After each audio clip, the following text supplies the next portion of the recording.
every year there's a week in or every season there's a week in football that is madness.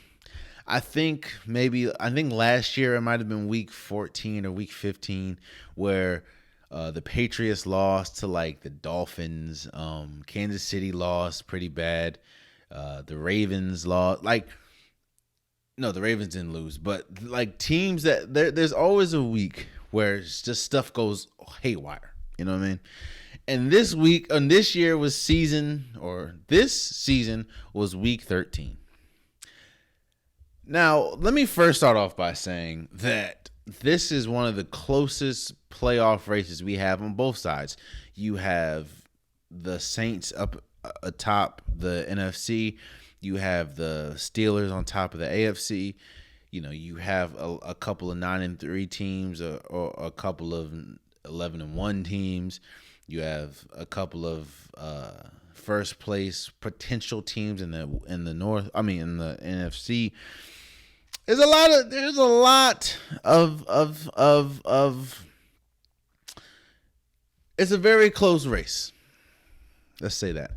But we'll start with the Washington football team beating the Patriots, ruining their undefeated season 23-17. Now,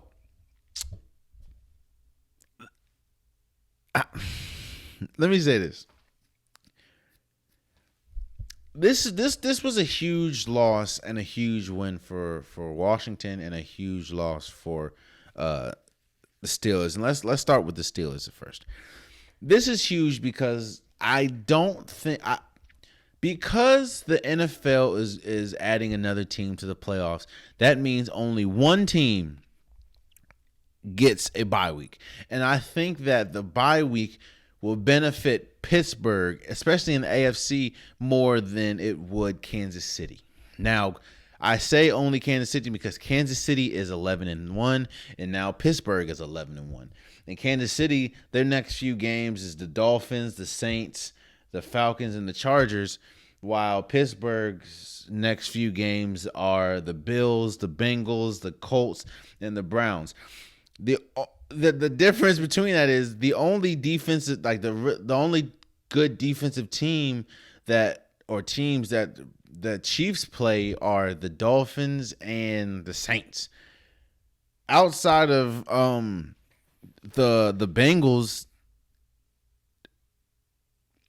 the Steelers play nothing but defensive teams. The Colts is a great defensive team. The Browns is a good defensive team, and the Bills is a good defensive team. Hell, we saw what the Bills did last night. I think that the Steelers need that bye week more than the Chiefs do, because we know the Chiefs are still young. The Chiefs have Patrick Mahomes, who is the best player in the NFL. And not to mention, if you really look at the Steelers, they have not played well the last few weeks. Yes, they've won, but they have not played well. They haven't played a brand of football. Like, they should have lost against the Cowboys. They should have lost against the Ravens. Like, they almost lost against the RG3 and Trace McSorley led Ravens last week. So, and they should have lost to the only reason why they lost. I mean, they beat the Ravens the first time is because Lamar Jackson had 4 turnovers. So they just haven't looked good for a while. And a lot of people have been talking about the Pittsburgh Steelers as being a fraudulent, undefeated team, seeing as though they've had the weakest schedule in the NFL. Now, I'm one of those people that say you play who you play. You know what I'm saying? I understand that some teams are better than others, but you play what's on your schedule. It's not my fault that they're on the schedule and we beat them. It is what it is. But they have not looked good. And the Washington game, or the game yesterday, really exposed a lot. It exposed that the wide receivers still miss a lot of passes. Like Eric Ebron drops a lot of passes. Washington drops a lot of passes. How good he's been playing. Claypool drops a lot of passes, and Juju Smith-Schuster, who's only 24, but he's their veteran, he drops a lot of passes. So, they drop a lot of passes. Their defense is still incredible. I think TJ Watt more than likely should be the defensive player of the year between him or Aaron Donald, but their offense just has not been clicking. Not to mention James Conner's out with COVID, and then Snell. I mean, you don't really have a number one running back, so they just haven't looked good. And I don't get me wrong, I am a Washington fan, but I didn't think that Washington would be able to beat the Steelers. I did think that the defenses would be it would be a really good matchup, but I didn't think Washington had it in them. Especially not with Alex Smith starting at quarterback. Don't get me wrong, Alex Smith is the comeback player of the year, but I just didn't expect it. But yeah, I do think that. Do I think that the Pittsburgh Steelers can make it to the Super Bowl? Yes, I do. I do think that any given Sunday it can click for them and they can just be firing all cylinders offensively. I think that their defense is more. Now I do think that losing Travis Dupree is huge for them. He's a Pro Bowler. I do think losing him would be huge. However, you still have T.J. Watt. You still have Hayden. You still have Casey Hayward. You still have Minka Fitzpatrick. I do think they have enough players that can supplement or that can cover the fact that Travis Dupree is out with a torn ACL. But this game might be a wake up call for them, seeing as though they need to play better. Big Ben needs to play better. The wide receivers need to play better. That's what I think. And not to mention, I think the Pittsburgh Steelers understand, because you see how upset Tom Coughlin is even in wins. They understand how important that number one overall seed, because like I said, this year only one team gets a bye week. Usually it's been two, but now that you add a team, one team gets a bye week. And I think that the Pittsburgh Steelers need this bye week a whole hell of a lot more than the team that is biting at their ankles, which are the Kansas City Chiefs. Not to mention, if you look at the rosters let me look at the offenses top and bottom. There is no doubt, there should be no question who has the better offense, and that is the Kansas City Chiefs. So you do not want them to sit. You do not want them to have a bye week, especially if you have to play a team like the Bills. Or we'll see what happens with the Patriots. But even if the Patriots make it, you do not want to see them in the you do not want to see them in the playoffs, then have to see a freaking Kansas City Chiefs. So that's why this loss was huge for. I think that their undefeated schedule was the only thing that was. I think that the Steelers' undefeated schedule or undefeated record was the only thing that was kind of giving them solace that we're still in the driver's seat when it comes to this when it comes to the first overall seed.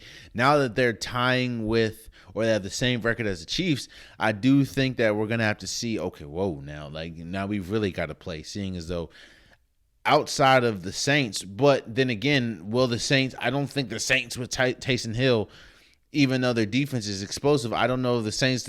If Taysom Hill plays, I don't think that they can beat the Chiefs. So. That this loss was huge for the Steelers. I do think that, like I said, they can bounce back. They have. I don't remember who they have coming up. The Bills, and I do think that they can lose to the Bills. But if they just need to bounce back. So. This loss was huge for them, but I don't think that it was catastrophic, seeing as though they're still number one in the AFC.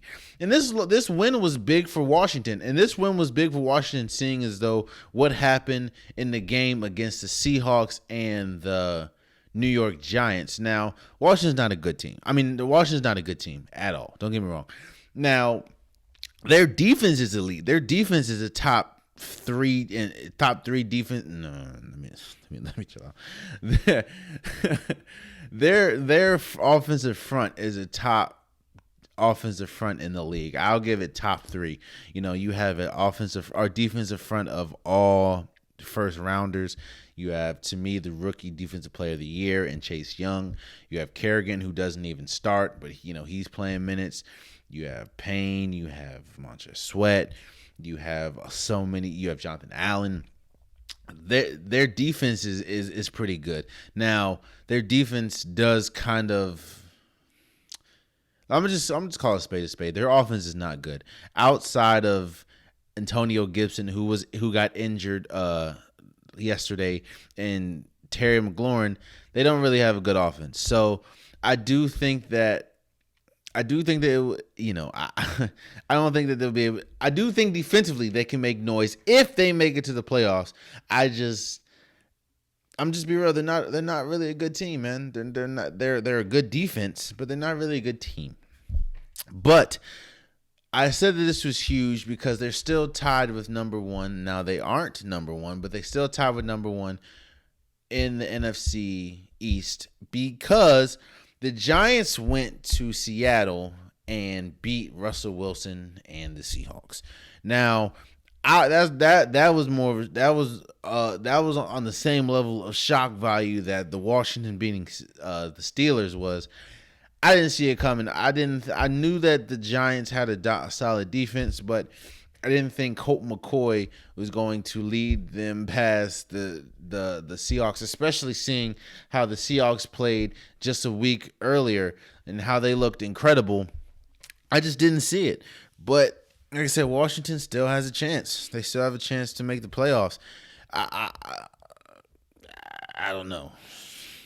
Now, the thing that is hurting them is the Giants did sweep them, so that sucks. The Giants are gonna have to lose a couple games, and Washington's gonna have to pretty much win out.